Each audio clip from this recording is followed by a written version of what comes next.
Hi guys, my name is Shanice Carrington, and on today's segment we're going to be talking about the elbow. We're going to talk about some anatomy, we're going to talk about common injuries we see in the clinic, and then we're going to finish off with some sports related injuries and kind of take it from there. So the anatomy of the elbow is pretty straightforward. It's three joints together that comprise the elbow. The big one allows for you to bend and straighten your elbow, and then you have two that allow for some rotation along the forearm. So common injuries that we see in the clinic tend to be overuse injuries. Like, I'm sure you've heard things like golfer's elbow and tennis elbow. And now those are just overuse injuries. When we say golfer's elbow, another word in clinic is called medial epicondylitis. Epicondyle are just two big bones. One's on the inside medial and one's on the outside lateral. And for medial epicondylitis, what's happening is that these wrist flexors are being overused and it's tugging on the bone that it attaches to. And that's going to cause inflammation. And that's how you get the itis, epicondylitis. Now that tends to be from like jobs that require a lot of like repetitive gripping or flexing or even golfing, because you have to do, when you do your swing, you're causing kind of like that torsion with some flexion on top of it. So that's why it's called golfer's elbow, because it's a common golfing injury, but it can happen to any job or any hobby that requires a lot of repetitive flexing of the wrists. Now the flip side of that is lateral epicondylitis, aka tennis elbow, which is called tennis elbow because when you're doing a backhand in tennis, you're using a lot of these wrist extensors to help stabilize that. So it's a common injury that you can see when people are playing a lot of tennis. Now, but it could also come from like repetitive typing, any job that requires a lot of repetitive extension. Same exact thing is happening, but on the opposite side. So these muscles are being overused and then it's pulling on this bone on the outside. Both of these injuries respond really well to physical therapy. Both medial and lateral epicondylitis, if you present with either of those, your doctor is probably going to tell you to try like 2-3 months of physical therapy and see how you respond to that first anyway. If you go to therapy, they're going to do a lot of stretching, they're going to do a lot of soft tissue to loosen up those muscles, they're going to load with different exercises to load up those muscles, and that's how you help to repair the injury in the first place. But with the elbow, you can't just think the elbow is kind of like standalone by itself. A lot of mechanics and forces that happen on the elbow are due to a lot of forces that happen in the shoulder. And that kind of leads me right into like sports injury. So we're just going to take it right into there. I feel like the easiest way to understand this is to talk through like pitchers and what's happening with a pitcher's arm.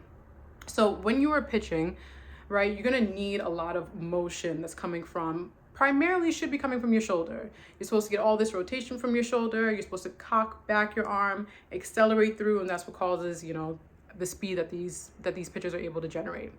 But if you come into a situation where either the shoulder is not stable enough or it's not having enough controlled mobility, they're going to try to steal that motion from the inside of the elbow. Now on the inside, you have your UCL, aka called your MCL, and all it means is that it's like a stabilizing ligament on the inside.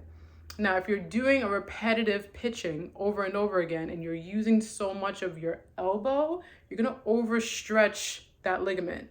And with that comes injuries. You can tear it, you can cause a lot of laxity, and now you no longer have good stability when you're throwing, can cause a lot of pain. And that's how people end up getting surgery sometimes. But it doesn't always have to be from repetitive use like that. I feel like a good example is to look at Brock Purdy.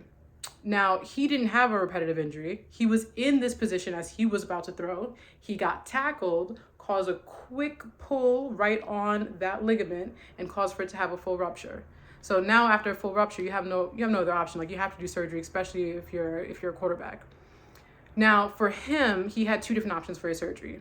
He could do the traditional Tommy John surgery, which I'm sure you've heard of before. And Tommy John's just takes a tendon from your wrist flexors, and it's basically a tendon that you don't really use very often. It's like almost like a secondary wrist flexor to help stabilize your wrist.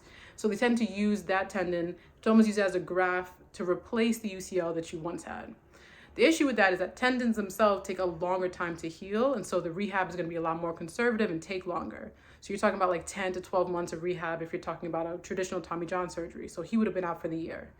Versus if you do a newer surgery, which is basically they repair the UCL itself, but they also compound it with an internal brace, which is almost like this like tough fibrous tissue that they place alongside, so that as the UCL is healing, it almost has like a little bit of protection from not getting overstretched too early too soon. But then you're allowed to progress these players a lot quicker through their rehab. So you get to cut the time frame like almost into half. So instead of it being 10 to 12 months, it can come back in 6 months. And in Purdy's case, he came back in 4 to 5 months.